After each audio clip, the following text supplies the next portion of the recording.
That's right back, Charlie. Definitely.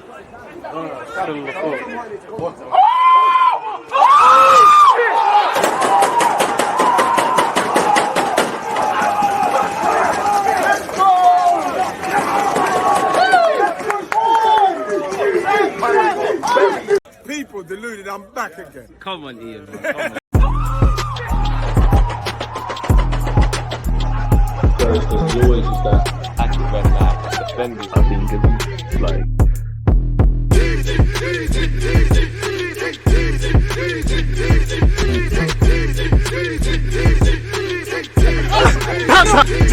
People deluded, I'm back again. Come on, Ian, man. Come on.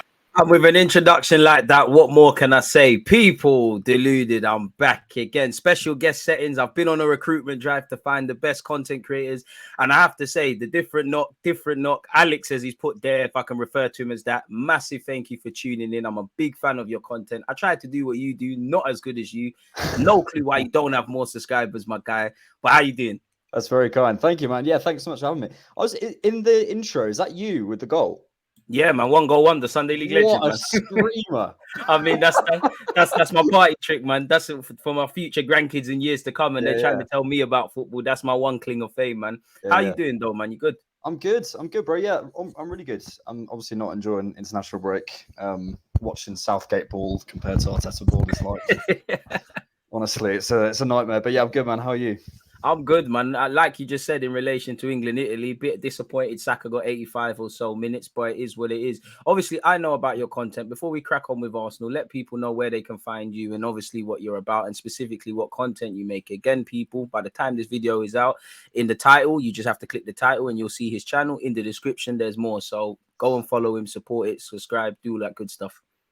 Appreciate that, man. Yeah, so I work on the DiffKnock, which is a podcast. We have a podcast, the DiffKnock and Arsenal podcast, and I've got a YouTube channel, just sort of doing like video essays, pretty much about Arsenal. So it'll be I'll pick a topic I'm interested in for the week and do a sort of between 6 and 10 minute video about that topic.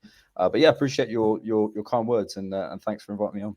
He's playing it down, man. I can't lie. It's very good pieces, down to the way he speaks, to the infographics, to the way he describes things. Like I watched before this, I watched the Aaron Ramsdale one, and you did one about Granit Xhaka as well, people. He's downplaying it. Honestly, it's some great content. So go and check that out, man. I can't talk highly of it enough. So you lot go and check that out and decide for yourselves, which I'm sure you'll feel how I feel.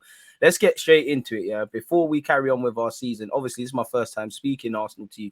What have you made of Arsenal this season? What have you made of Mikel Arteta generally this season, this time at Arsenal? I was thinking about this earlier because I wonder whether there's a sort of split in the fan base of people who, because I got into Arsenal when I was probably 6, 7 years old. My dad was from Manchester and he was a Man United fan. And I remember being a Man United fan. Do you remember the Wayne Rooney hat-trick against Fenerbahce on his debut? Do you remember that? Yeah. Teenage Rooney, what stuff. I was a Man United fan during that period. Wow.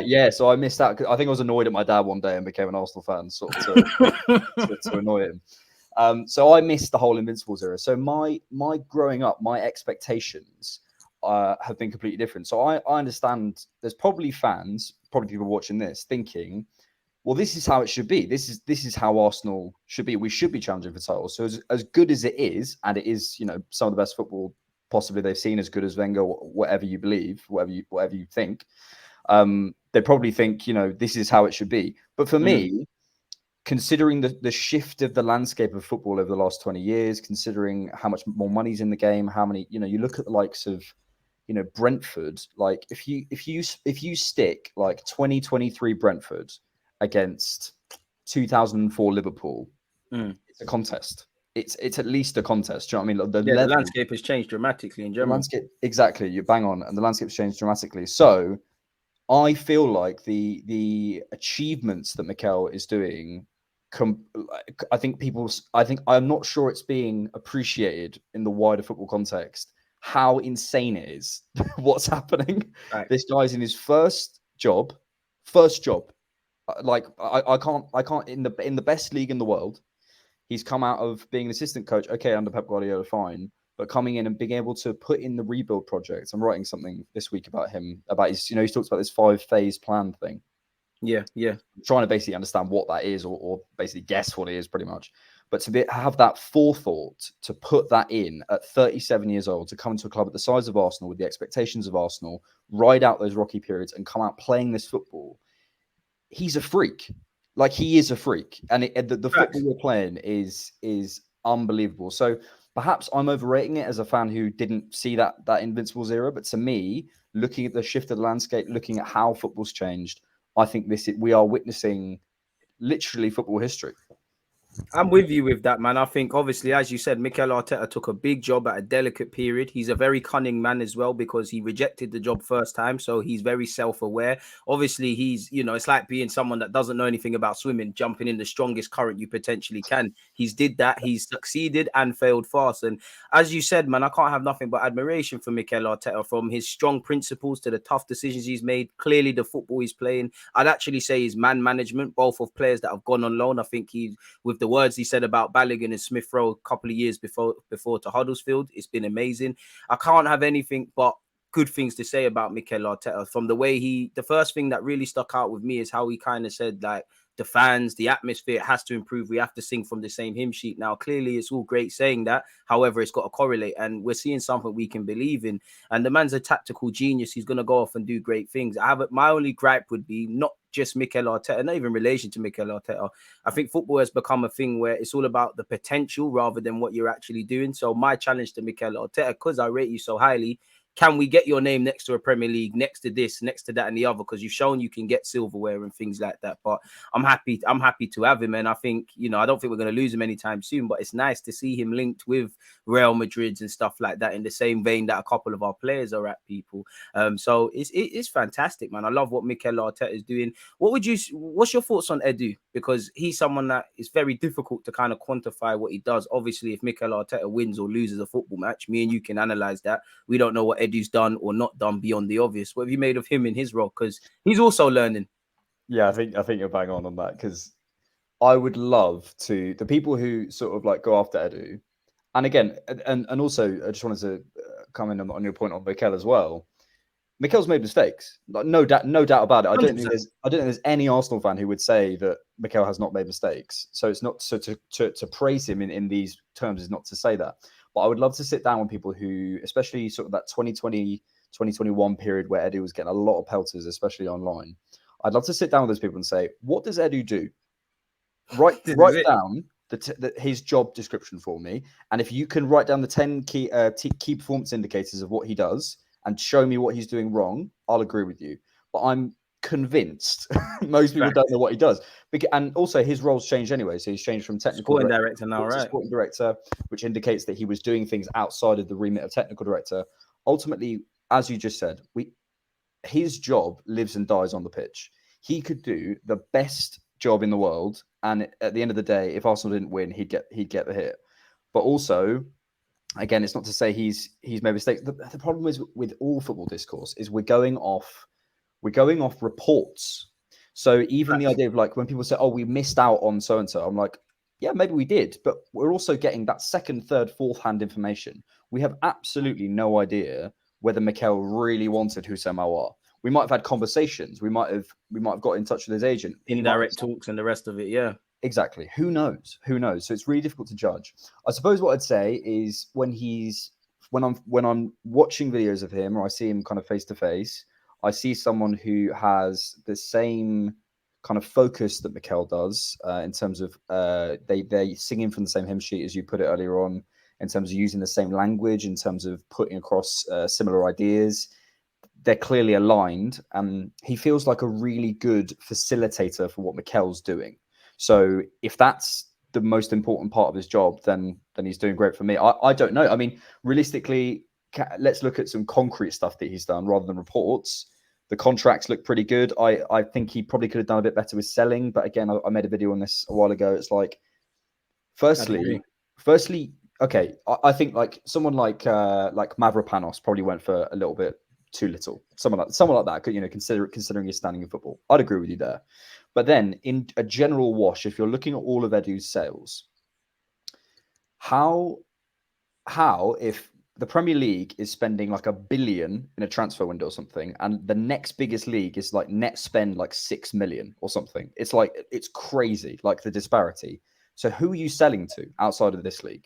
You can't sell to anyone. You can't get 50 million for Joe Willock from Sevilla because they don't have the money. So you have to sell within the league if you're trying to get those transfer fees. Secondarily, if you're selling in the way that we sell, in terms of like getting rid of players, as all clubs are trying to do, getting rid of players who you don't want anymore, the dead wood. I hate that because you're referring to human beings, but okay, dead wood in the kind of colloquial term. You're not selling your top assets. So inevitably, the buying club knows you don't want this player. So why on earth am I going to give you 50 million for Joe Willock? So as much as I appreciate the criticism, and I think some of it is valid of Edu in terms of selling and whatever, I think there's a lot of context around that. And then in terms of the contract work, I think he's done a lot of great work. So, you look at our wage bill. I think I saw something that our wage bill's only increased 7% from 2015 compared to Tottenham, who've, as I heard you refer to them on a stream the other day, Tottenham hot shit. He said that, not me, but I still love that one. I think they've gone 46% or something, and they've achieved nothing. So you said it exactly. Again, they've achieved nothing for those in the back, but that's what I would say. I think, to be fair with Arteta and Edu, tactically, Arteta's had to teach these players to unlearn certain mistakes. He's had to obviously put a new mentality, teach his tactics, and I think Edu's kind of had to right the wrongs. Obviously, we've seen several players leave the club and things, and we've had to clean up this mess, especially around ripping up contracts. Now, where I start to judge Edu now, and I guess some fans, and again, the contexts are different. As you said, we don't actually know what he's been doing or not doing, and I won't quite say it's fair in relation to top targets, because he's shown he can get them, Jesus, Zinchenko, more so the players that Arteta is really pushing for rather than this collaborative piece. But I would say the timing, I look into the summer, the timing of trying to go to Douglas Luiz, it did seem a bit reactive. And obviously the last couple of days in the market, you're playing a dangerous game. The same with Caicedo. Obviously just the general failure to bring in João Felix and probably Mudryk, because that was the number one target. But as I said, I do like how we've shown with Vlahovic, we've shown with several players, rightly or wrongly, we will walk away. I would say that's the next targets for me with Edu. Can you keep successional planning? Can you make tough decisions around some players that me and you love that might not be needed to go to that next level? Can we move? Can we have, I get your point, and I agree with selling, but can we get some significant sales? And can we kind of move away from ripping up contracts? And I think this is a pivotal summer, because obviously it's improbable that we're not going to be in the Champions League now. We're probably going to get there. We probably need a couple more curtain raisers. Where Marie, Cedric, Pepe, easier said than done, but we're going to have to clear them off. And like you said, just keep renewing contracts really and truly. So I've got nothing but love for Edu at the moment, in the same way you make mistakes and you deserve to be held accountable. You're doing good things really and truly. What have you made of the Kroenkes generally? And I ask you this because, again, a bit difficult to judge them. Previous years, in my opinion, you could probably have wanted a bit more direction and things. But when you look at their model, they seem to, and what they have right now with Arteta and Edu, bro, it's like they get certain individuals in place and they kind of leave them to their own devices, which has a good or bad effect. And you see that across all their sports clubs. And obviously with what we're doing right now, I personally think you can't really get at the Kroenkes. I actually personally think in the last 2 years, 18 months, any successes or failures has been at Arteta and Edu, whether they've spent money, not spent money, gone for players at the right or wrong time. And I'm pretty sure you've seen with the Kroenkes now, there was an article that kind of came out that they're co-chairs and things like that. What have you made? What's your opinion on this, on the owners of the club? I think since they came in 2018, we've had, as in full ownership, we've had relatively similar spending to a lot of the big clubs. I think probably the cycles, for example, like I think Liverpool had just done that sort of Van Dijk, Alisson summer January window that might have just happened in 17, 18. I can't remember exactly the timelines, but so then they're at a sort of trying to stay at a level rather than necessarily buying to get to a certain level. So it's difficult to say, but we've had a relatively similar spending. It's hard to say. I mean, Josh Kroenke, if you look around in terms of other owners in the Premier League, I think he's as engaged, if not one of the most engaged owners. I think, it it does feel a little bit, he's kind of sending his son to us and kind of letting him deal with it. But also, Yeah. he's like a 40 middle-aged man. Do you know what I mean? So he's it's not like he's sending his sort of 14-year-old daughter to come and like have work experience. Steady on shit. Yeah. It's like he's an important part of their setup. So yeah, I it's difficult with the Cronkies. I suppose the big thing was the Super League, but then I also understand that what Josh said about like it's like if the Super League's happening, would you rather have Arsenal in it or not? Yeah, why would you want to miss out? That's it. It's respectfully, it's in our best interest, in it. I don't agree with it, and I get it. Exactly. But what I would say in life, fans always have opposition to changes. Why would we want to miss out? As much as I hate to describe football as a business, it is that Arsenal got a global brand. We haven't been winning stuff historically, but we're still up there.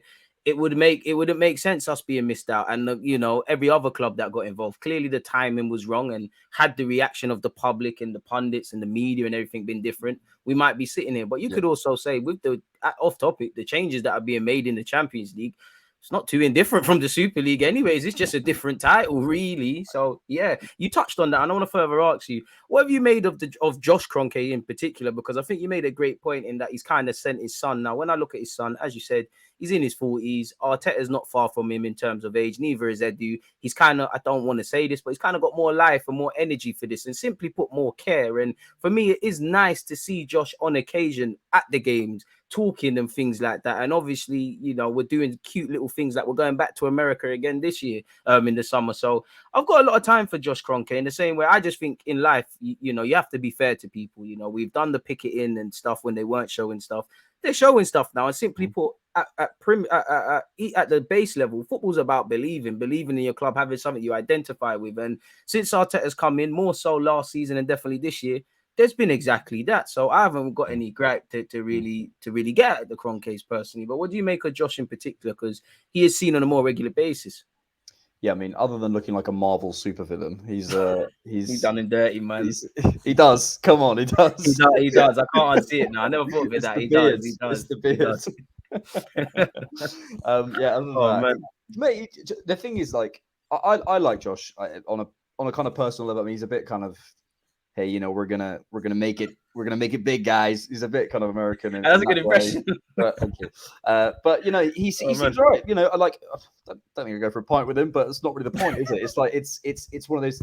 He's someone who appears to have a level of care for the club. I remember reports about Stan Kroenke back in the day when like people weren't sure whether he knew what was going on the pitch and stuff. And it feels like Josh at least does understand the rules of football. At least he's got a basic concept of football. And understands what's going on. Understands we have to score in the opponent's net. Yeah, not that one. Yeah, yeah. But and I know for a fact that there's other.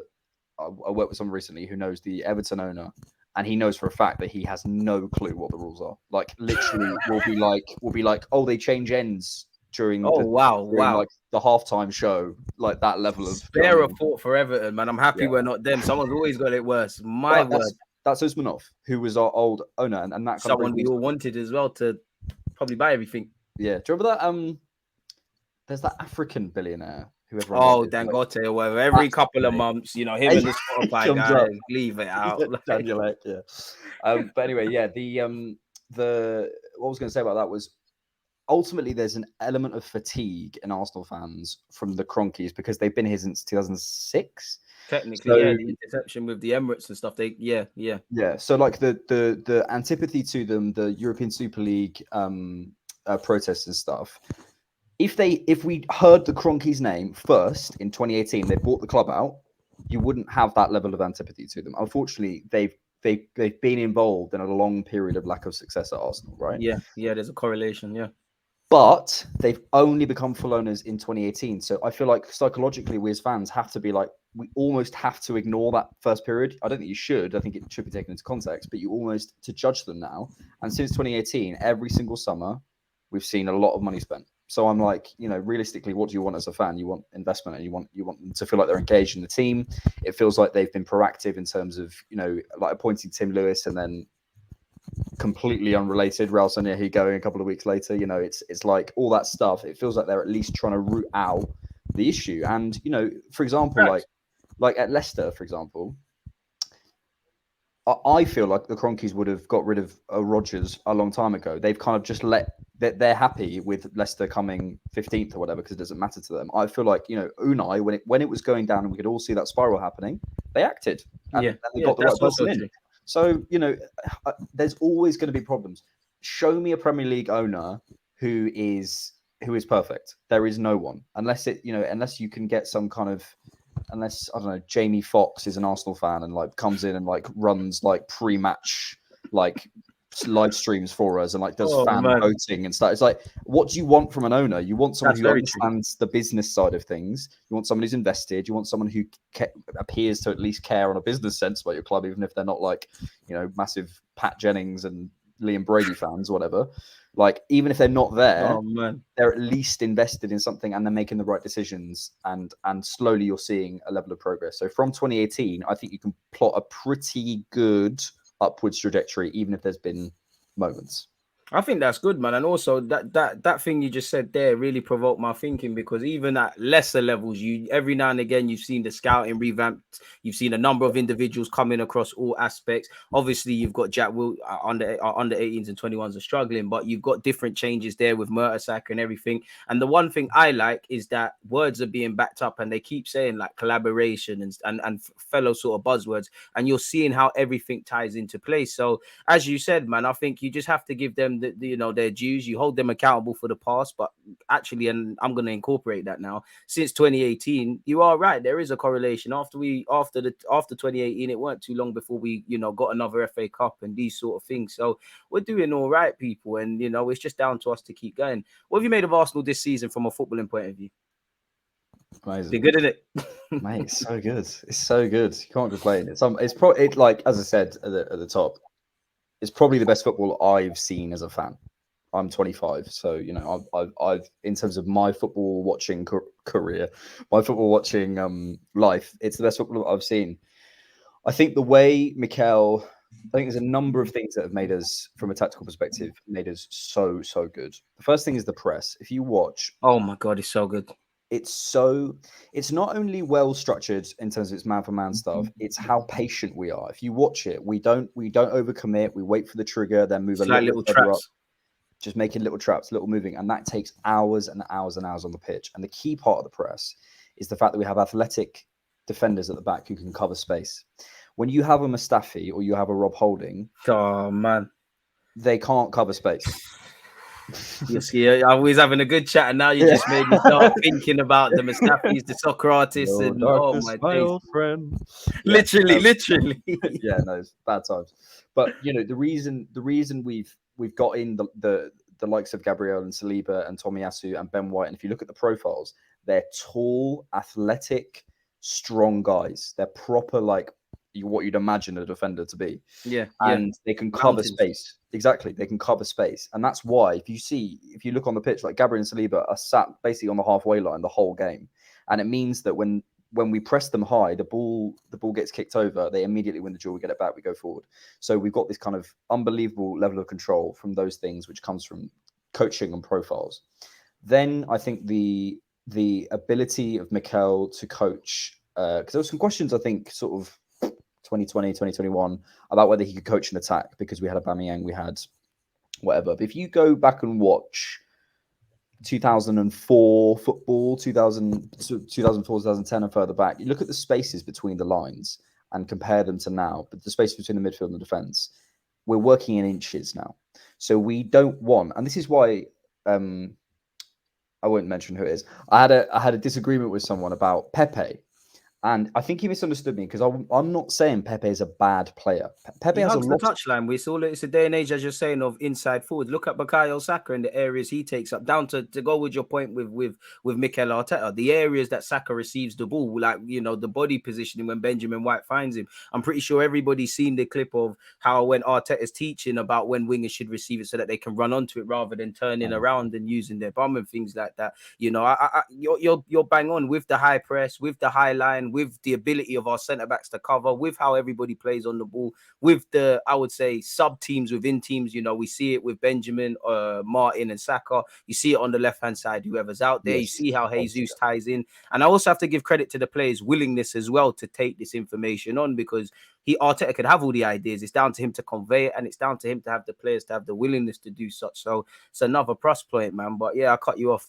No. That was almost exactly what I was going to say. And just on Pepe, he's a big space player, and we don't have big spaces in the Premier League. We're working in inches. We're working, especially now. Yeah, I think there's something. I think out of 22 games, it was pre or post Villa, somewhere around that. We played 22 games, and Mikel said we've faced 16 low blocks, and I'm like, so you're working with, you go watch Everton, they're literally like that. So you can't have a player like that. Four settings, yeah. It's just not going to happen. Like, he's a good player, but he's just not going to work. So we need players like Saka who can receive it in tight areas, and someone like Trossard, like, mate, and sick. Yeah, exactly. Because player, he's a bit. I've never seen someone so able to manipulate the ball from one side to the other so quickly in such a tight little space.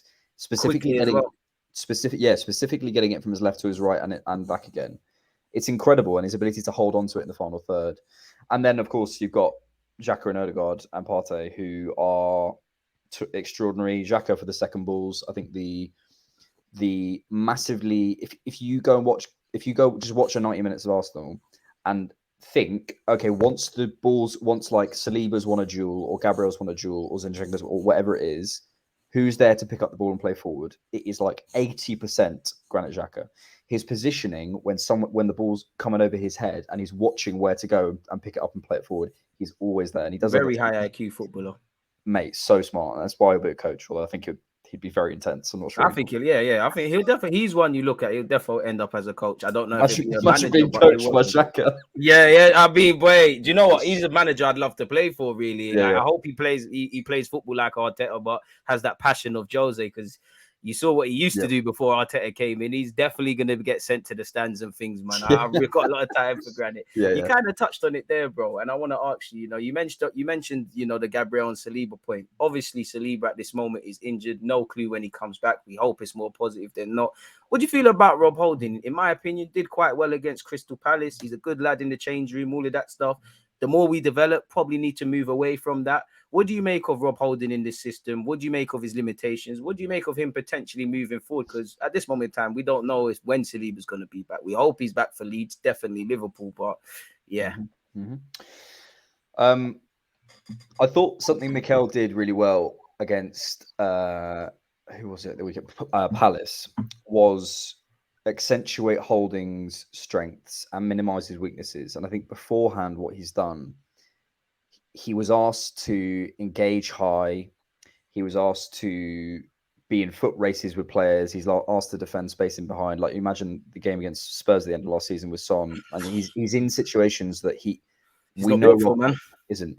But if you go back to like 2016, 17, Rob Holding was considered like one of the best ball-playing centre-backs on the ball at Arsenal. Like, which is funny. Look how far we've come, man. Also funny. But do you know what I mean? Like, in terms of this idea that he's just this bozo who like can't play on the ball. There's a couple of switches out that I thought he did really well. But what I thought Mikel did was he asked Rob Holding to be the guy who was engaging in the air, and going for the aerial duels and getting tight and stuff, and Gabriel to sweep up. Normally, what happens is Saliba's the one sweeping up, and Gabriel goes in for the challenges. So good cop, bad cop sort of thing. Yeah, exactly. So he allowed that switch, which I think was really important. There's a couple of situations with where I feel like Saliba would have shown someone outside rather than letting them get a shot off. But ultimately, I made a video on this at the end of last season. We're very lucky to have Rob Holding in some senses, because I don't think you could sign someone who can come in and play that sort of when everyone's fit, his function is like see out a game, basically.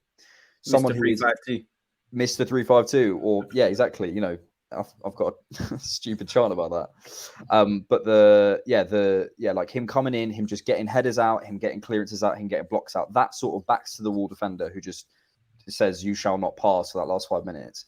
You couldn't sign that player. If Man City said you're coming in and you're going to play 5 minutes at the end of a couple of games where you're basically our fifth defender and you see games out for us, that's your role. Do you accept it for what's he on, like 50 grand a week and whatever? Would you accept that? No defender's taking that. Yeah, no half decent defender would. Yeah, exactly. Right. So Holding has accepted that role.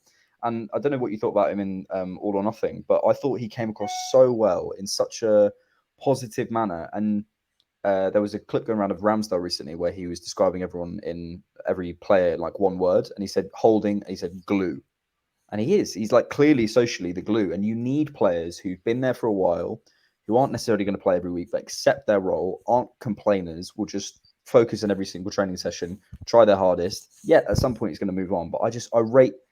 You need those characters, and there's a reason people like Ozil and Kolasinac and Guendouzi and whatever, who had qualities in their own areas. There's a reason they were taken out quickly, because there's a culture setting that Mikel wants to do. Or better, a culture reset, and these lot are gonna cripple it essentially. Yeah, exactly. And I think what it is now is we've needed. I feel like in the summer or in the past few summers, we needed level raisers. Now I feel like we're at the level and moving forward. And it's not to say we can't sign level raisers, but I think we should focus on floor raisers, people who come in and stop us dropping to the level below when we come in. So we need someone who can come in and be competition for Granit Xhaka properly, rather than someone who's sort of not quite as good. They're not going to play essentially if everyone's fit. Exactly. Yeah, you're right. You want those people who are floor raisers, and so the floor and the level of the team are really close. A bit like how Zinchenko came in and made indirectly Tierney or Benjamin White's reverted back to right back from centre half, and now you've got Tomiyasu. I fully agree with that point. I also think, to echo your point, I do think people, or specifically football fans, especially when Arteta's, got rid of the players that weren't here mentally, kind of reset it. I think we've got to be a bit cute and clever. It's like, we're not going to rock up in the Champions League, get rid of every player that we can improve upon respectfully, and then just do things. I think we've got to be a bit clever. That's why I understand why Jorginho, beyond the footballing point, was brought in, why El Nene's given a new deal, why Xhaka is, playing all the time, whether you like him or not, and several other players. You need players who know what it's like to be here and keep a positive attitude, when in theory there isn't a single reason. And I believe the same with Tierney. I'm sure every player is unhappy not to play, but they understand individual feelings are put behind the collective, and we've got that. So I've got nothing but respect for them. I agree with you in that if we develop the way we're supposed to develop, Rob Holding's role soon will become obsolete. I do back Tomiyasu to move to a right-sided centre-back at some point. But yeah, and a part of me with Rob Holding also believes, while he might have never ever became anyone that could take Saliba's spot or force Arteta to play him instead of Gabriel, part of me thinks if he never got that injury against Man United a few years ago, where would he be? And also on that, we signed him for £2 million. We've probably got more than the value of him playing. By our standards with selling, where we're not the best at selling, some would say, you'll make that money back. If Edu can't make back than 2 million, then he probably does need to leave the club. So I've got nothing but love for him. What do you make of Tomiyasu and Smith Rowe's injuries? I ask you because I think, obviously, in football, it's not about what you're doing in the past, bro. It's what you're doing in the future. But I think you need to remember, and I think fans are very harsh, especially with Smith Rowe. It's all this going on loan, selling, this, that, and the other. I'm not saying this not without logic, but these were two first names on the team sheet, specifically Smith Rowe. And I love Smith Rowe. I'm always going to be a bit biased to the guy and always fight his corner. But what have you made of their injuries and inability to really stay fit and play a significant part in the season? Big up Tomiyasu against Liverpool, and Smith Rowe, I suppose, got an assist against Bournemouth. But yeah. I really like both the players, but if you can't stay fit,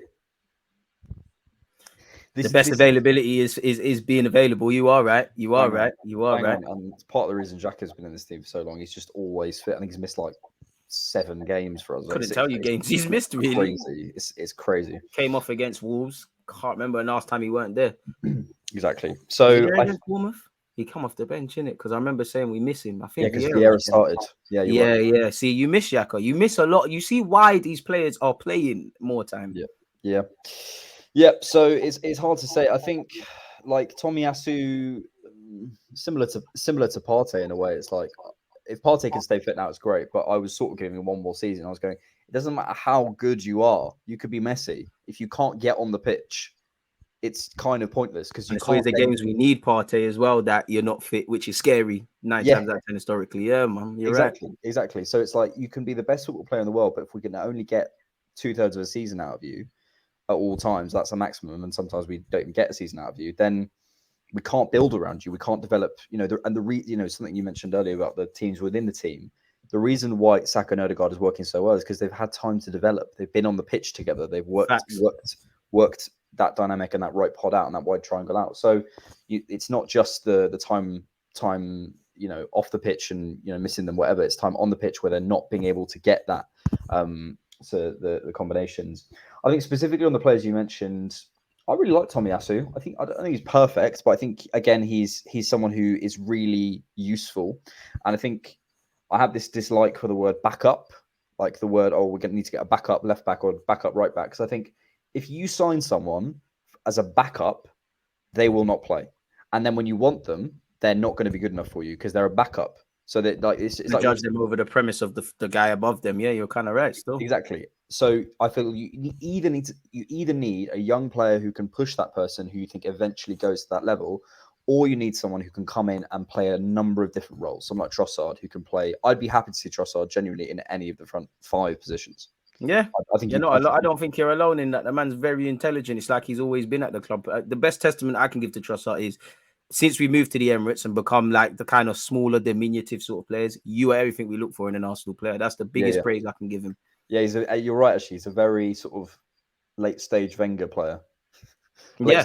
Whenever I say late stage Wenger, it always sounds like an illness.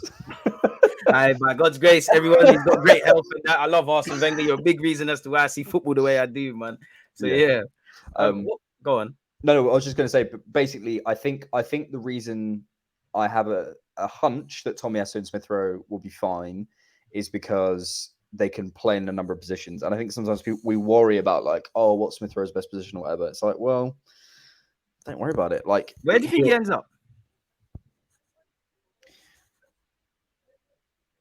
Well, I look at someone like Phil Foden, and I'm not comparing them talent-wise at all. Phil Foden's better. Phil Foden could probably play and has played in every number of the front 5 positions. And I think we are moving to a kind of numberless, positionless kind of football. I think we're starting to look at things and going, okay, where do I... So I would look at it more like, okay, Smith Rowe, what's his best qualities? I would say his ball carrying. Jamie Carragher says he's got best ball carrying in the Premier League. His combinations in tight spaces. He's always there for the wall pass. He's always that person. If you imagine that goal against West Brom, where he was that sort of the tiki-taka makes the third man run. That's another thing he's really good at. Like the sort of rat-a-tat, just quick, get it around the corner. Half his goals are like that. Fantastic, man. Yeah. And also he's a great finisher. So it's like, okay, so where do I want those specific qualities? And sometimes I want them on the left. Sometimes I want them a bit deeper. Sometimes I want them a false 9. It's like in certain games, I want certain different qualities in certain different positions. Right. So I'm not necessarily worried about that.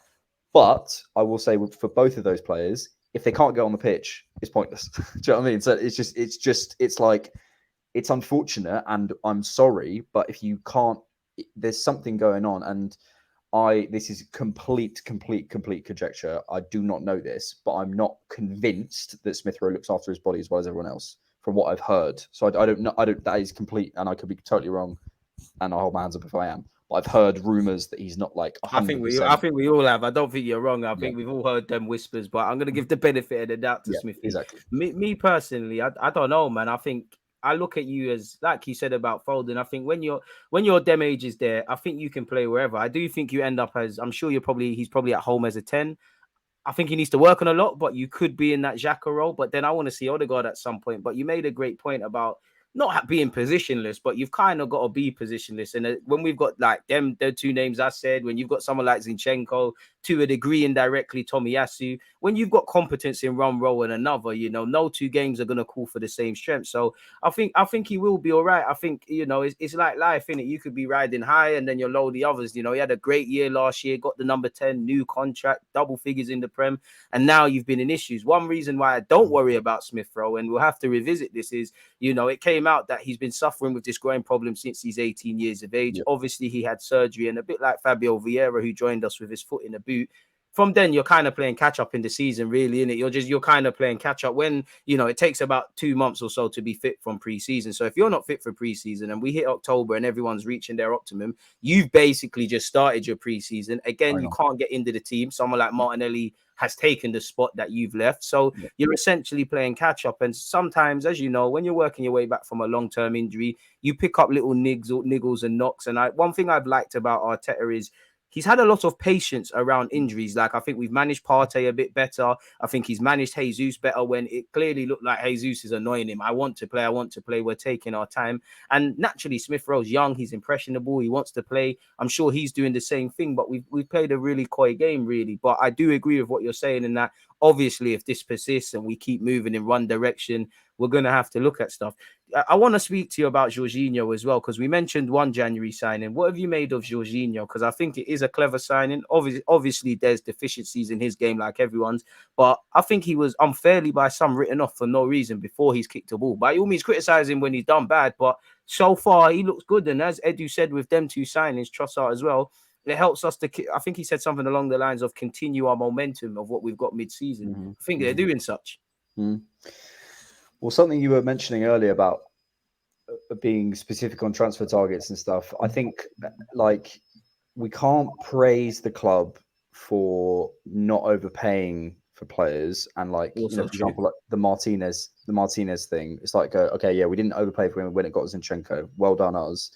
And then in the same breath go, well, why couldn't we get Mudryk or Caicedo or whatever, like in January window? Because we had a price. Like if it's working out for us in other areas, we can't then, obviously you want the rush and the endorphins of getting a shiny new toy, but just is what it is. And I think I credit the club for having a very quick, clear plan, because it seemed like, again, we're dealing with reports here, but it seemed like the moment we moved on from Caicedo, we went, right, well, we know who we want, and the Jorginho news comes out. So he's not the perfect player, as you mentioned. He's deficient in transition. I think he's not a particularly good front foot defender. I think he's not the most robust as well. He's not the most robust. He can get pushed off the ball, but once he's on it, once we're in a controlled game, he's amazing. You know, he was third in the Ballon d'Or 3 years ago. He's absolute quality player in that regard. You're right, man. Yeah. But I think you know, we don't have to sign the future of the position every window. Like we don't. Do you know what I mean? We need to be cute and clever, really. We can't have too many kids. We can't have too many pensioners. We need to find balance, and that's what we got. Exactly. Immediately. And if we, you know, for example, if we got a Caicedo in January for a decent price, for a price that we would have paid in the summer, or maybe a couple more million more, I go, great, we've done that. We've not been stupid. We've not given him ridiculous wages because we just want to get him in for the title race. No, get Jorginho in. He'll do 80-90% as good a job, and he'll be available. Again, Jorginho is someone who doesn't have injury issues at all. He's got experience.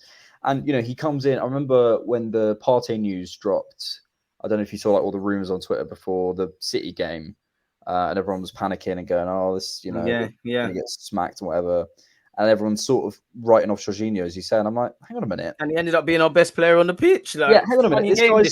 This guy it? started Champions League finals, Euro finals. This guy started UEFA, I think, Europa League finals, and I think he's won all of them. Exactly. Like, there's some quality with him.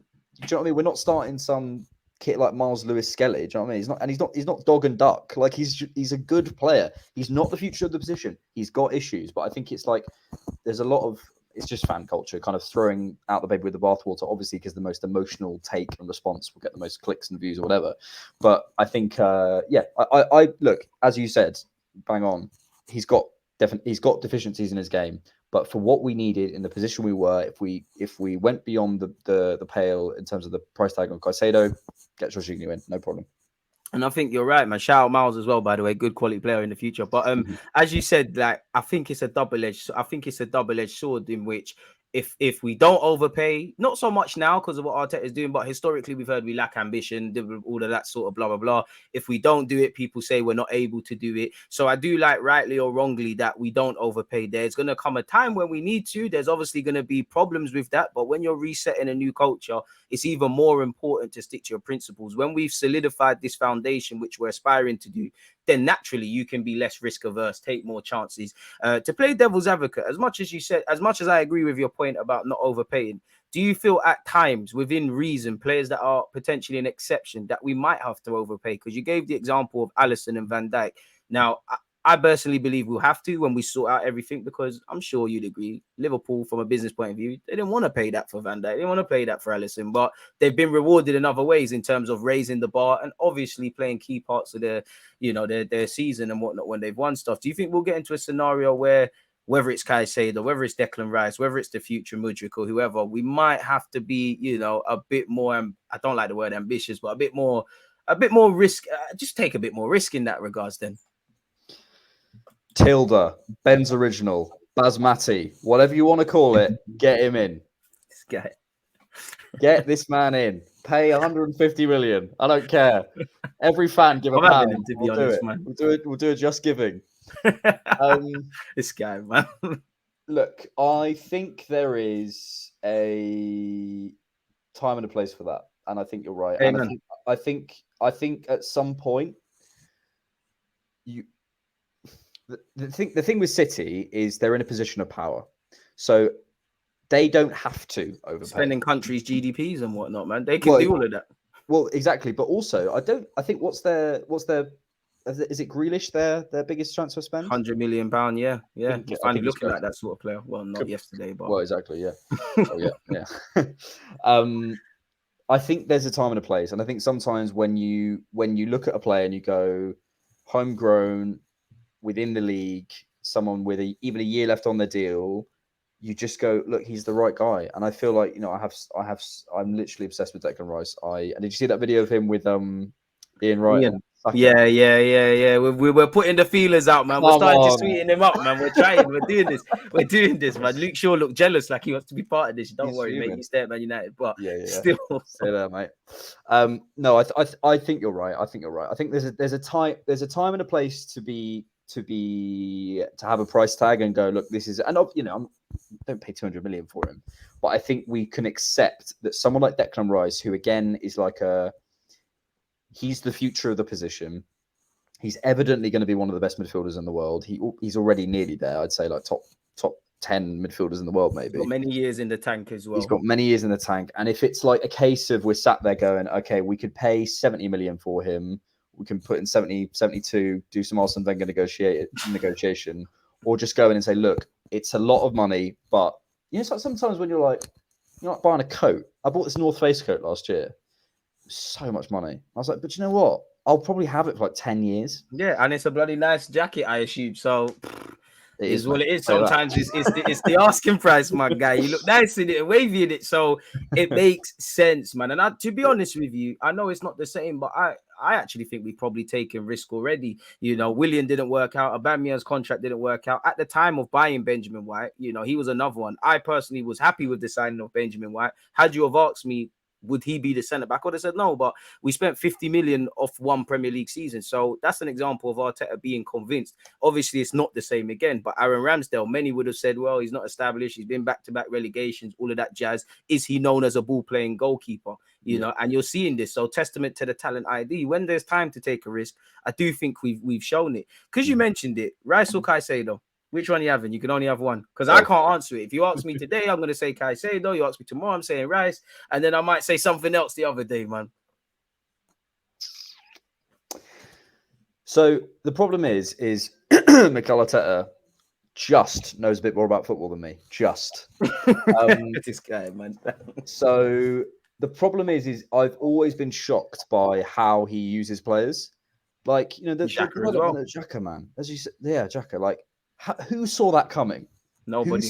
To be fair, Arsene Wenger did say he's a box-to-box midfielder. Yeah, he's in that 8, so maybe his former manager gave him a little WhatsApp message. I don't know. maybe. But, you know, no one saw that. So even if we did sign, like right now, if I'm looking at this team, I could drop someone in, Rice. Because you put Rice in the Xhaka role, and it lifts the level.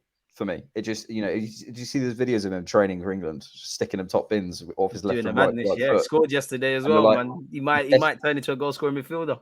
You never know. You never know. And he's so solid defensively. He's, I think he needs to calm down a little bit, but I also think that's slightly up because he's in that West Ham team where he is literally the best player by about 6 miles. So He's Jack the lad. Yeah, exactly. So right now I'd say Rice, but then I look at Caicedo's energy. I look at Caicedo's ball winning qualities. I look at Caicedo's all round tenacity in the midfield. I see a little bit more growth potential in him. I think I'm not saying Rice can't grow as a player, but Rice is Rice. He's already What you see quite is what you kind of established. get beyond the obvious. Yeah, he's quite established what he can do and who he is. He's been at this level for a couple of years now. So maybe this is the problem is so much of it is down to Arteta and down to Arteta's implementation. Whatever he does, I trust, and I imagine the whoever we get will be surprised by how they're used. Like I wouldn't be surprised if like Odegaard. I think there's honestly. I mean, this is a kind of wider point because I can't answer that question. Rice maybe, but I would say I don't think we've found Jesus' final position in this team. I don't think we found Saka's final position in this team. I don't think we found Odegaard's final position in this team. Definitely Odegaard. Definitely agree with you where Martin's concerned. Because I don't know about you, but I'm never going to stop pushing this agenda that I know Odegaard's great at I don't think Odegaard for his defensive metrics. Obviously, he's blonde. He could probably be a model if he weren't a footballer. He's not going to be that. It's true. He's not going to be that historic, ugly midfielder, bro, that is known for winning the ball. But you look at his ball recoveries, interceptions, pressing metrics. He's fully there. But I'm not going to rest until people understand that man should be playing in the role on the back of his shirt. Like I think you would rob him probably of some goals and assists, obviously of that Saka play. But he would give the team so much emphasis and impetus in midfield. I don't really, again, I'm not saying he's like that, and I'm really not putting him in the same bracket, but I see he could be our David Silva. I genuinely believe he could be David Silva towards the end of his City career when he was playing a bit more withdrawn, or the Santi role at the Emirates. I really see Odegaard controlling the tempo of this team, really. I'm happy with it at 10, but I see him there, man. I really do. So you are right on that point. That's a great point. I buy that. I imagine him shifting over to the left. That's kind of my guess. But again, I don't know. And we can't sit here going, oh, we've seen Ben White moving, we've seen Saka moving already, we've seen Xhaka moving, and then think that we're done. That's it. This is how the team will be. Do you know what I mean? Like we're not done. And I also don't think Mikel goes after the profile of striker that he's been after, or again reportedly been after. Vlahovic, Isak, Calvert-Lewin, who's a dude, Ollie Watkins as well, to be fair. Those types of guys who are tall, guaranteed goal dudes. They are 6'2", 6'3" strikers who are not necessarily target men, but because they're good enough with their feet, but they're people who are line leaders. And I think ultimately Jesus just isn't quite that. And I think we'll see. Again, it's never going to be a set thing of this is our lineup for every single game. It's also not going to be that. But I think there's a space in our front line for a more traditional number 9. So I wouldn't be surprised if we see there's that Rasmus Højlund kid. People get obsessed with names. Who knows? It's just Denmark. He scored a hat-trick yesterday. Fueling the agendas. Yeah, he scored a hat-trick. I think Denmark won 3-1 against Finland or something like that. So yeah, man, that's gonna fuel them agendas. Football London have about 15 articles out about them. Big up Football London, man. Big up Football London. I'm just bitter that it accepted my work application a couple of years ago. Basic point being that I reckon there's a lot of development still in this team, and I don't think it will ever be. It's always going to be a slightly amorphous thing. So whoever comes in, I wouldn't be surprised if we see like Caicedo in a 6 in some games, in the right 8, in the left 8, fucking centre back. Who knows?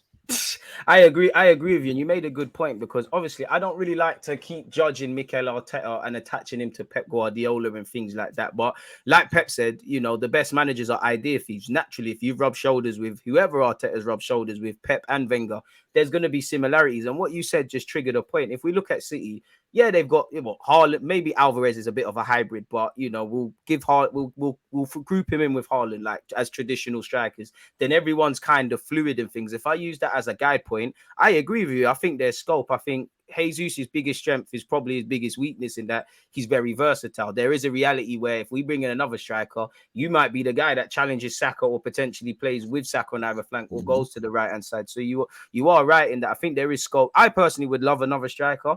I would love Balogun to get an opportunity. I'm going to ask you on that as well. But I think we would, especially if we're in the champs, we need a talisman. I don't know. I don't think we go for one. I think priorities are probably midfield, indirectly, maybe another right back, potentially a left back with what happens with Tierney and things like that.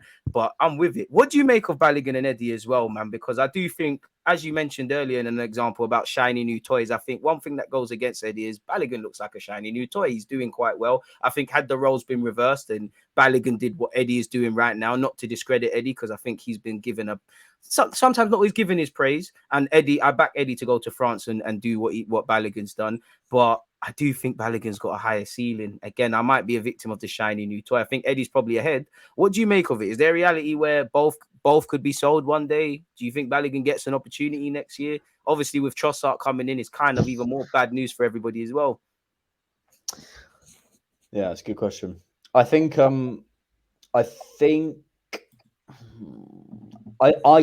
Eddie's, this might be stupid, but I just got a sense that when Eddie came in and he missed a couple of chances against Everton, he missed a couple of chances against Villa, and he missed a couple of chances against City. And I can't remember which game, but the camera cut to Mikel and you could just see him fuming.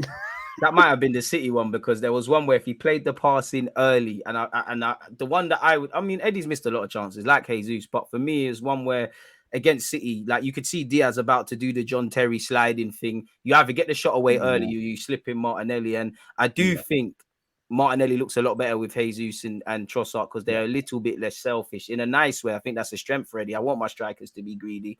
I think Eddie's a bit too power hungry, bro. But you are right on them chances being missed.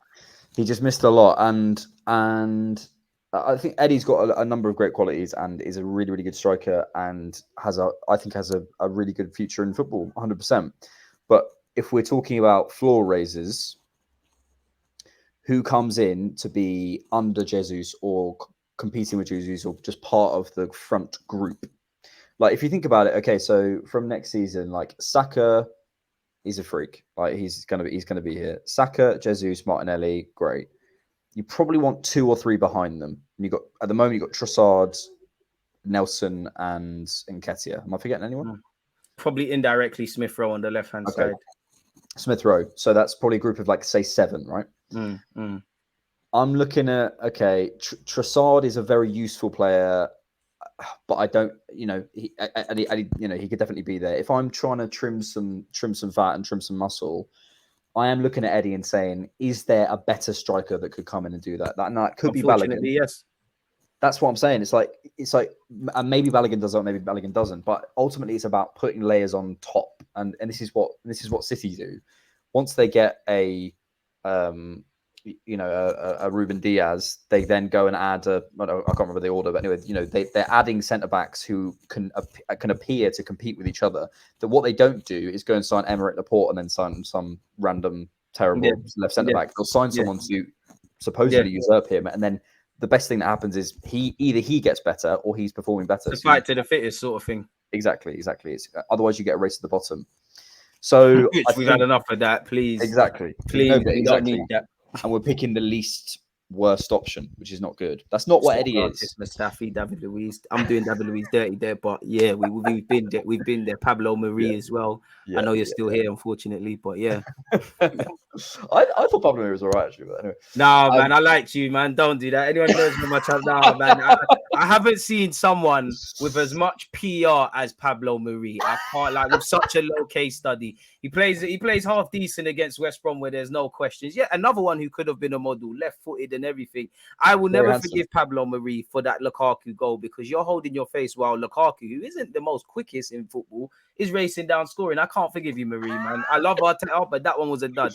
I think it kind of echoes your point. Like when we've got Trossard, Jorginho, and we've kind of been a bit better in scouting, I'm on them sort of plugging the gap things. But sometimes when you spend cheap, in a positive way, Tomiyasu as well, but sometimes when you spend cheap, you have to spend twice over, like Marie, like cancelling Williams' contract and a couple of others. So yeah, man, less of the Marie talk, man. He was rubbish role, less of that.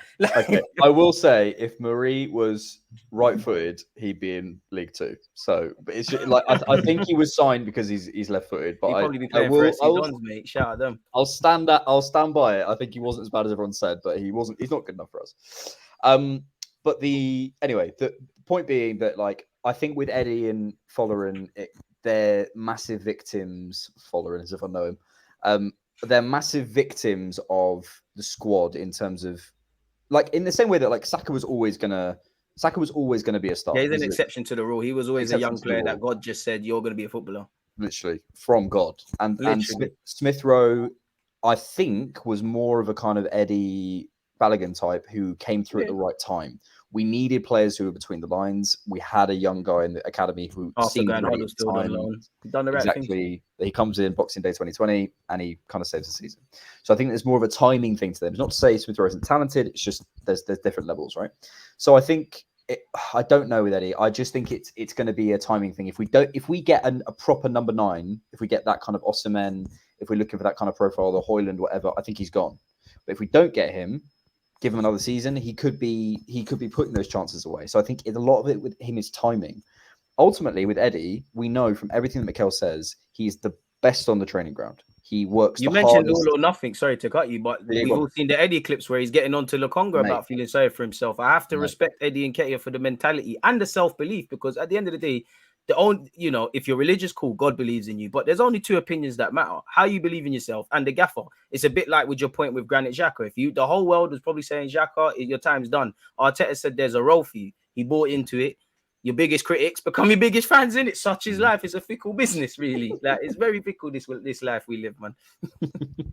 That feels like a personal comment. No, I was thinking about YouTube, because what's going on, man? You're not so therapy, and then you actually are. So like, is what it is. But I think with Balogun, I'm interested in giving him a chance. But again, it's a win-win situation. We're now in a powerful position. Before we were selling from an unpowerful position or less powerful position, and now we can say, well, we got Balogun, we got one of decent contracts. We can, either hopefully get him extended. I think we've got a club option and send him out on loan again, or we sell him for a decent fee, or we keep him. But ultimately, we've got the options. We're not sat here going, "Oh, we control the cards." Yeah. So I don't know. Basically, is the very, very long-winded way of answering that question. And the way you said it there, I don't know. That's the comment, because I say that a lot. Like, it's okay not to know. Like, you can't predict the future. There could be a reality where we sell Balogun, and he goes off and does great things. We say, why did we do that? There could be a reality we sell him a bit like Joe Willock, and he doesn't really do anything, and we say it's all right. There could be a reality he stays and we don't see anything. And that's where I think timing is everything. I believe, with the exception of him maybe or may not having a year extension or option, like you said, he's contracted until 2025, just like Odegaard and just like Partey. So decisions need to be made.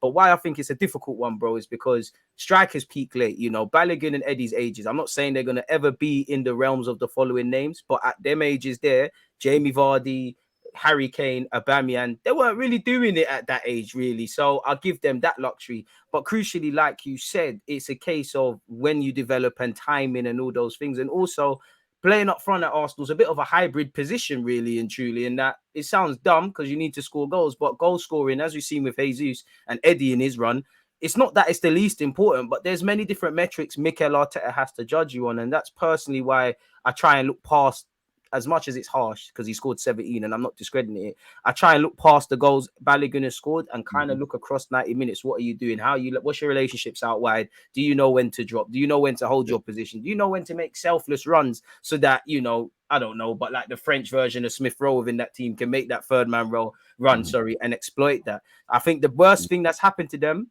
is probably Trossard indirectly now, because he's at a different stage. He can improve, obviously, but what you see is largely what you get. He's not discovering himself like the younger players, really and truly. Yeah. Let me ask you about Ainsley Maitland-Niles, and I ask you this because he's played all right in the last decent games. I personally think that it's kind of gone, but would you give him or Tavares another opportunity, especially if Tierney keeps it moving? Again, Maitland-Niles is kind of, we go back to timing. Like, he could have been that inverted right back for us. 100%. I remember when he played a sort of right back, and then he'd invert as a sort of auxiliary third central midfielder. I remember us playing, I think, first game of the season of 2020-2021. We played Fulham, and Willian got 3 assists. Remember that game? Yeah. And he played in that role that day. He was really good. And I just think, like, he's just a victim of.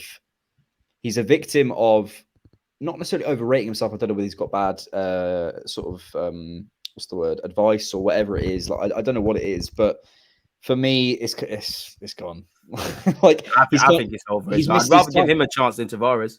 If he played that role and was like, I'm locking down right back for this season, and I'm gonna absolutely say I'm gonna play right back for Arsenal. I thought I could be a central midfield player. Maybe I will at some point, but this season I'm locking down right back. That's my goal. Who knows? Maybe we don't sign Ben White in summer of 2021. Who knows? It's right, timing. It's timing, and it's it's just different paths. But he got us the penalty at the weekend. Yeah. that I mean, we got could have done with there, him so- against Sporting, really, if we're honest. Like, he would have yeah. been the first penalty taker. I mean, less of that from Martinelli, man. Yeah. Last question for you, because I'm wary of time. Yeah. Obviously, I personally don't check the league table. I don't know full of this, but some Arsenal fans say we're in a title battle with 10 cup games left. What are you saying? Like, We're gonna win the league, mate. You don't look at it. You don't look at it. at all. I've never seen it. I'm shocked when I go on Sky Sports and it says we're in a title challenge. I just look at it from game to game, week to week, just trying to be better than we was yesterday, man. I don't know, man. So when I have guests on my channel, I'd rather ask you lot, man. Maybe privately I'll say something different, but yeah, I don't know. You just don't want to get clipped up. I know, Man. It's not. Do you know what it is? It's not even that. It's obviously Arsenal fans. We're weird because we're filled with mad optimism, but it's not that we're pessimistic. We're almost pessimistic as well. And I would say I get more scared every week that goes on because now it's become more and more and more and more and more believable. Now we've got to this point. None of you come back for preseason if you don't get this, apart from Arteta, because you've really made me kind of think that this is tangible. I don't want to see you lot because, fam, the first one in the Emirates era, the amount of drafts I've got ready for the whole world, they will see a villain. Like, there's no more being humble if Arsenal win the league. Like, there's no more. Like, do you know what that would do? Like, do you remember you said you was a United fan? Yeah, I used to debate with Man United fans all day in school, and they would say things like, "John O'Shea is one of the best in the league." I'd be like, "Why?" He's like, "He's got a Premier League trophy." All right, cool. I'm gonna do that with Rob Holding if and when it happens. Like, I'm ready. I'm so ready, bro. The amount of pints I'm gonna sink, it's gonna be unbelievable. Mate, The parade will be lit, bro. Okay, I'm gonna say it. Clip me up. Put me wherever. We're gonna win the league. I hope we win the league, but I don't say check that the table. because if you look at the games, we're not relying on individuals.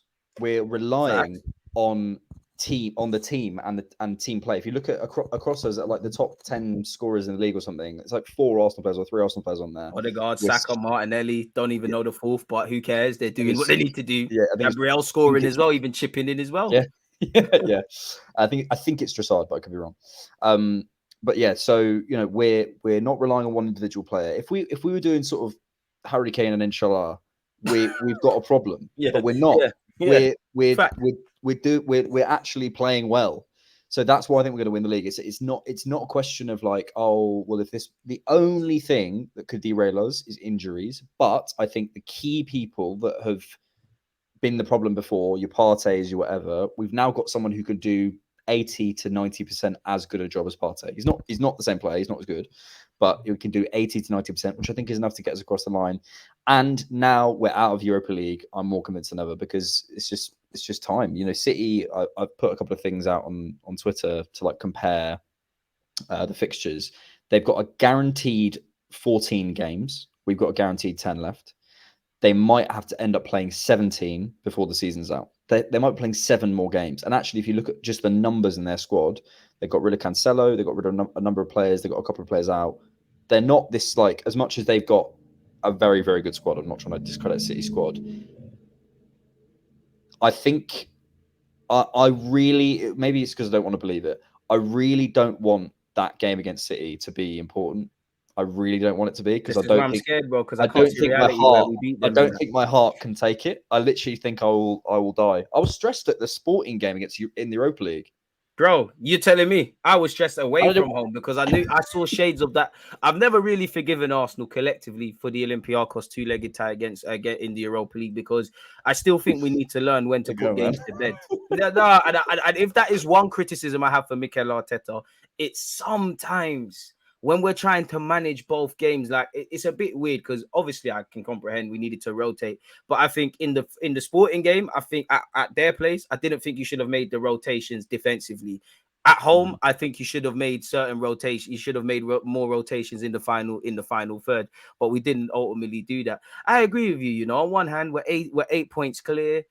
I do think we need to get at least a draw of Chelsea. I mean, I said Chelsea of City. I can't see reality where you lose twice to them and win the league, even though mathematically it's possible. The only thing that scares me, and actually I have more confidence because I actually think we look better away from home than at home. We've still got to go to the Etihad. We've still got to go, you know, Newcastle. We've still got to go and play some tough games. And 9 times out of 10, it's the games that on paper should be a walkover, as we saw against Bournemouth, Villa to a degree, actually Everton away.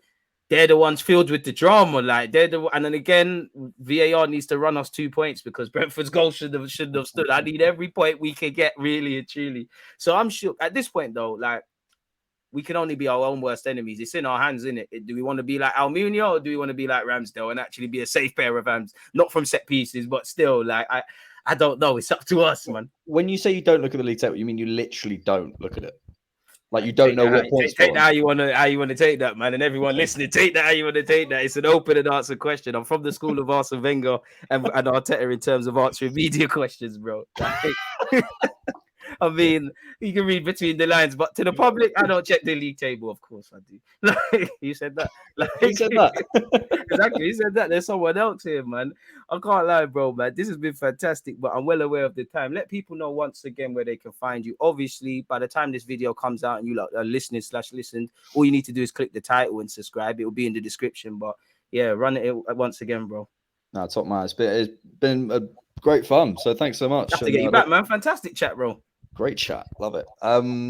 Yeah, so you can find me. Yeah, just click on what you said about the title. Click on there. Come on. What do you say? Like, sub, rate. Yeah, I'm even weird with that. Like, comment, subscribe. If you're gonna do nothing more, people like and comment. That is what gets the algorithm. Subs can be very superficial in this live, so do all of that, but make sure you're hitting the likes, people. And if you think his chat is good, watch the bloody videos, man. It's like being in the cinema, bro. Honestly, like I proper like your vids, man. I proper like them. Like, the Xhaka one was sick, bro. I'm not just saying that because you're here. It's proper sick. That's one reason I emailed you anyways, because like this guy's content sick. Let me see if he wants to be on the show. And thank you for coming, my guy. Pleasure. Absolute pleasure, man. Thank you so much. Yeah, man. What video? Again, last question, actually. Shameless plug. What videos have you got to come out? Well, this afternoon I'm trying to finish basically like the 5-phase thing I mentioned earlier about Mikel, which is basically it. I don't really plan far ahead. I just sort of I normally just wake up in the morning and I'm like, well, so basically so I'm on tour at the moment. So my partner's an actor and she works for the RSC and she's doing a play. And so we rented out our flat in London. So I've just got time now while she's on tour to just make as much content as I can. So I just sort of wake up, go to the gym, get a coffee, see what's going on in the Arsenal world, and get in the office. So yeah, people, again, that's why you need to subscribe and turn on the notifications, because again, he might not be able to guarantee you when, but they're loading in it, people. Mate, you daily. Yeah, man. I'm like a bad smell, me, man. I'm always here, bro. if I'm not here, I'm on Twitch, and if I'm not there, well, you can't see, but I'm on Google Docs thinking of videos and things to make. That's why I liked your content, and that's why I reached out to you, because I can appreciate the thought process that goes a thingy with it. Because obviously we live in a day and age. You come out, you shout BS. You're lit in it, and I believe your content is stuff that lasts forever. Even if Arteta tomorrow starts playing like Tony Pulis, your content will be relevant because at the time, and it's ever growing. So, and above all, I could just tell you're a genuine Arsenal fan. I didn't know about this United thing. I'm definitely looking at you funny now, but yeah, man, I appreciate. I was 6. Maybe you can forgive me. I don't know, because at 6, I was flagging up Arsenal, arguing with my cousin about Henry being better than Ruud van Nistelrooy, and that even though he used to try to bully me to believe otherwise, man. I can imagine you in school, just teachers talking, and you're like, bruv. Yeah. It was fully that. In fact, saying that, the darkest day for me in school, actually, when we lost to Birmingham, I didn't want to go to school. I tried to tell my mother, I'm sick. It's not going to bang. I can't go. She weren't hearing it.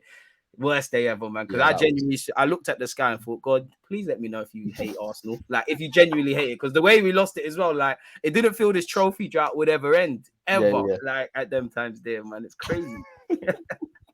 Oh, man. But yeah, man. Let me let you get out of here, man. It's been a big one, man. It's been lit being here with you, man. Hope to have you back on and that, man. So, yeah, man. Pleasure. Thank you so much, mate. Minor, everybody like, comment, subscribe to not only my channel, but obviously Alex's as well, the Different Knock. It really is the different sort of content that you need to see. We're out. There's